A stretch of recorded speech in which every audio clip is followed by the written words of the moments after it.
Right, so here in Azerbaijan it's fight day. I'm in the elevator, so it's a little echoey for now, but just did my morning research. Woke up at 7 AM, did 3 hours of watching fights, reading articles, news, getting to know all of these fighters that are taking place here tonight. I'm telling you, it is going to be a banger of a fight card.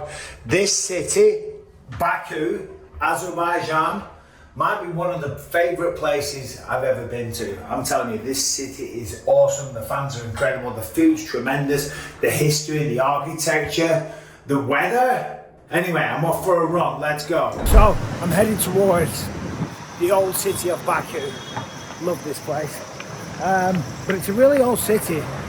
And then obviously you've got loads of new buildings, skyscrapers, all that type of shit. Anytime you want to cross roads, you have to go down here into like a little underground walkway. If this was New York, it'd be full of homeless people, rats, and stink and throw up.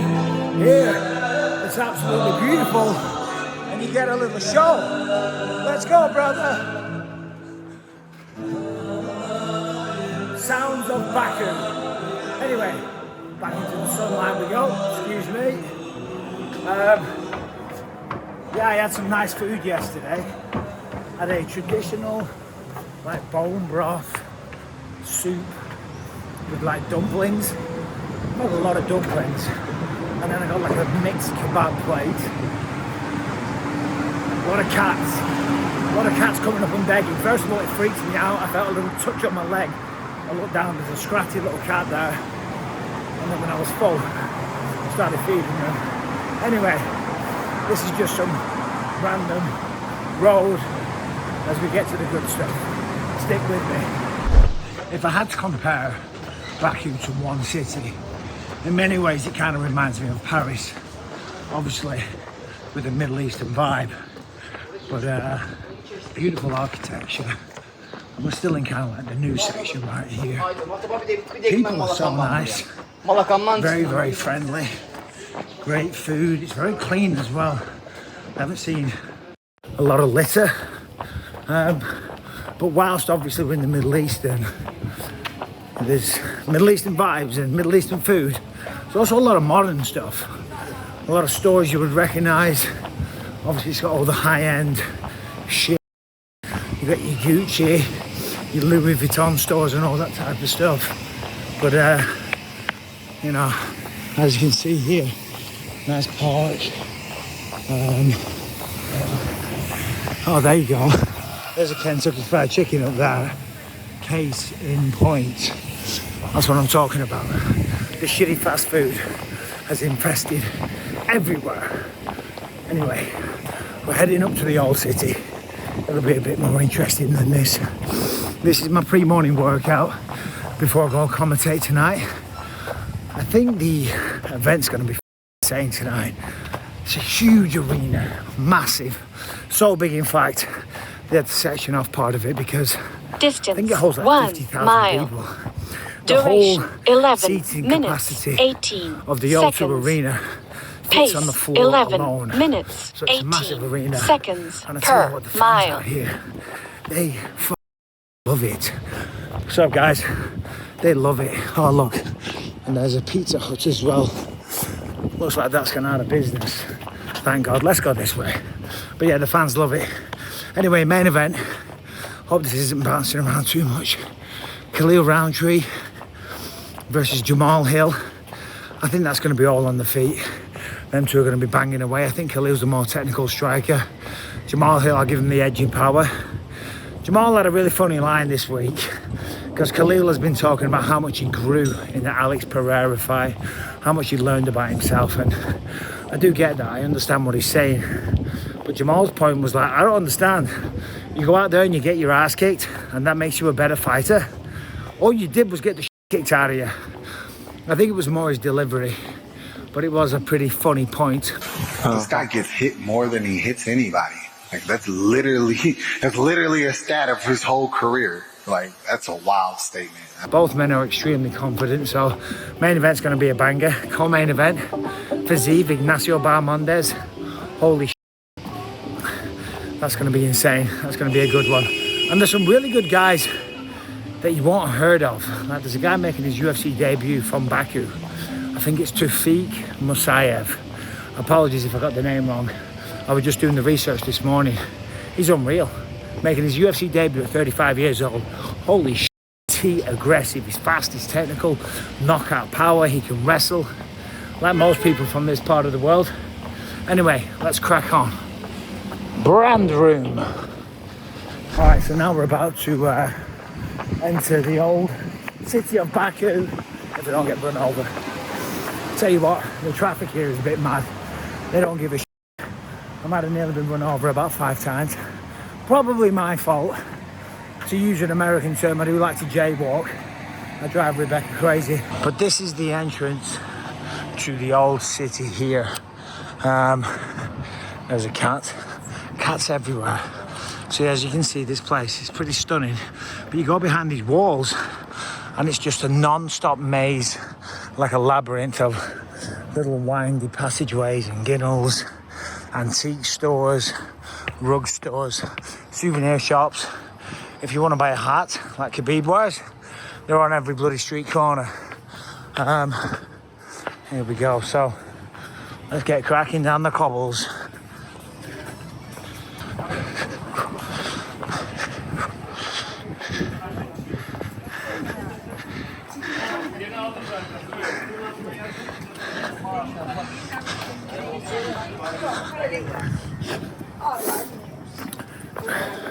Some pretty cool artwork all over like the walls and the trees.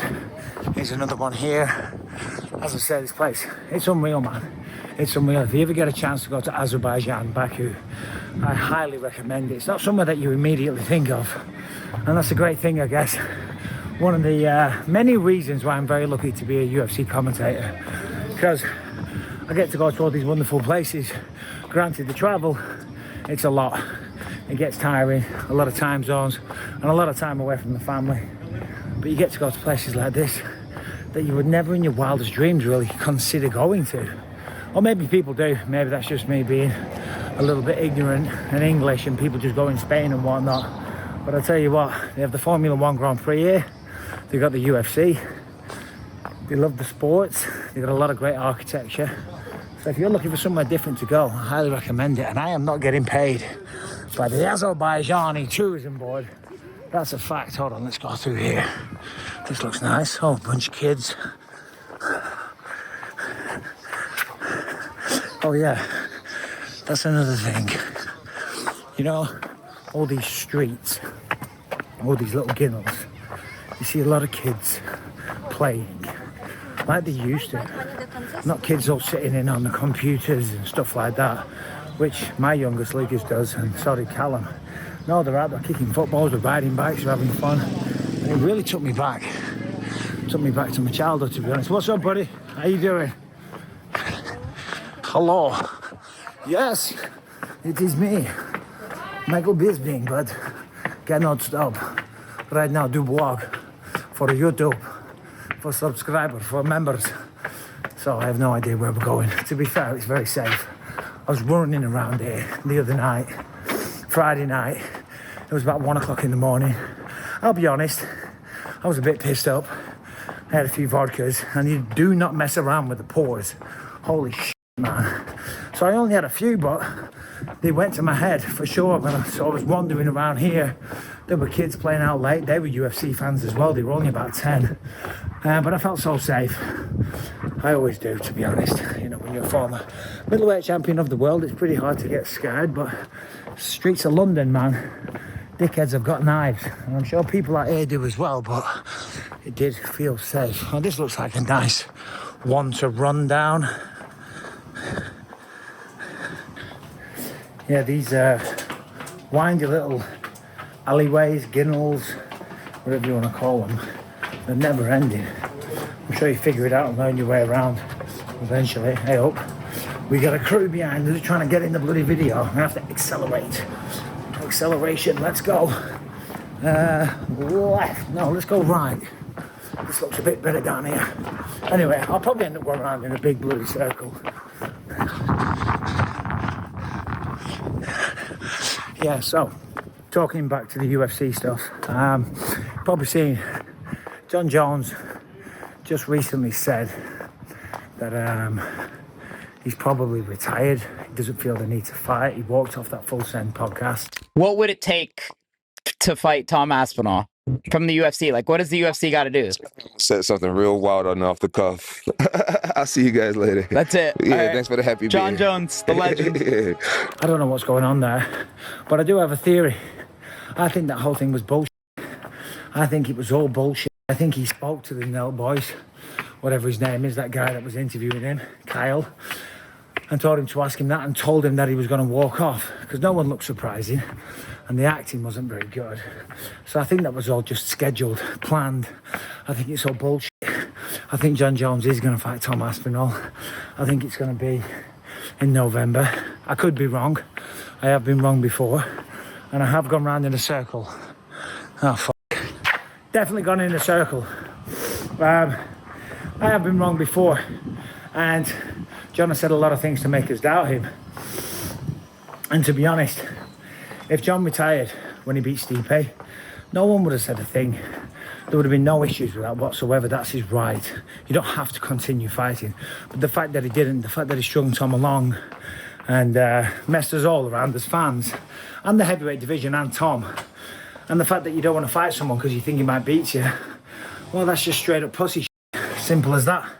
And the fact that he said he was going to fight, but then now that he doesn't, that's what's going to affect his legacy. If he just walked off into the sunset, that would have been great. And maybe 2 years down the line, he could have came back just like George St. Pierre did, you know? That's your right, that's your... I'm giving his resume and his legacy and what he's done for the sport. He could have walked right back into a title fight. But he didn't do that, he's f***ed around. But still, having said all of that, and there's some drilling, pardon me, shut up. Wherever you go, there's always roadworks or construction. Having said all of that, I think he's just playing the game and trying to create the appetite. If he's not, he's gone off the deep end, then his legacy will be forever tarnished. He'll be known as the heavyweight that was scared of the elite fighters. Simple as that. You know, and that sounds like strong words. It sounds like I'm being mean. I'm not. I recognise the greatness of Jon Jones and what he's done throughout his career. It's hard to deny. But the fact that he won't fight Tom because he's big, because he's agile, because he's younger, because he feels like he doesn't need to give him an opportunity, it's straight up bullshit. He's the interim champion of the world. This is #1 bullshit. And we know we've had this conversation a million times. And Dana just said recently that, you know, we're getting close to a point where they're going to have to move on. It's kind of put up or shut up, defend or vacate. So we should know within 2 weeks. Next week is International Fight Week. You can imagine that all the press are going to be asking Dana all about that because that's the biggest news story. So I think we'll get a lot of clarity next week, if not an announcement. I mean, it would seem foolish not to make an announcement there. The world's media, anyone that reps MMA, and even countries or channels that don't, they're all going to be there covering this fight. So you want to give it the biggest bang, the most media coverage. What's up, buddy? So if you didn't make an announcement there, that'd be kind of foolish. Yes, boy. Anyway, let's crack on with the run. Anyway, that's enough of the running whilst talking. Gotta head back to the gym now. Do a few weights. Legs today, legs and abs. After a 4-mile run, it might be tough, but still, that's what we do. No rest for the wicked. So yeah, legs and abs. Then they got a boiling hot sauna here. So I'll sit in the sauna for 20 minutes.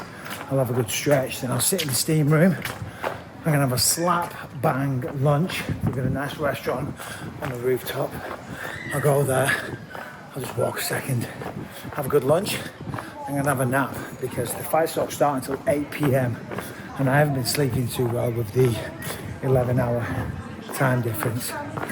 But anyway, again, lovely, nice little cafes and bars and antique stores. Yeah, I love this place, man. And the people are awesome. Don't know if I mentioned that. Get your kebab hats, or whatever they call them. Can't make predictions for the fights tonight. Someone will get finished in the main event though. I'll tell you that. Just the way these two guys fight, the way they match up. Someone's going to get clipped.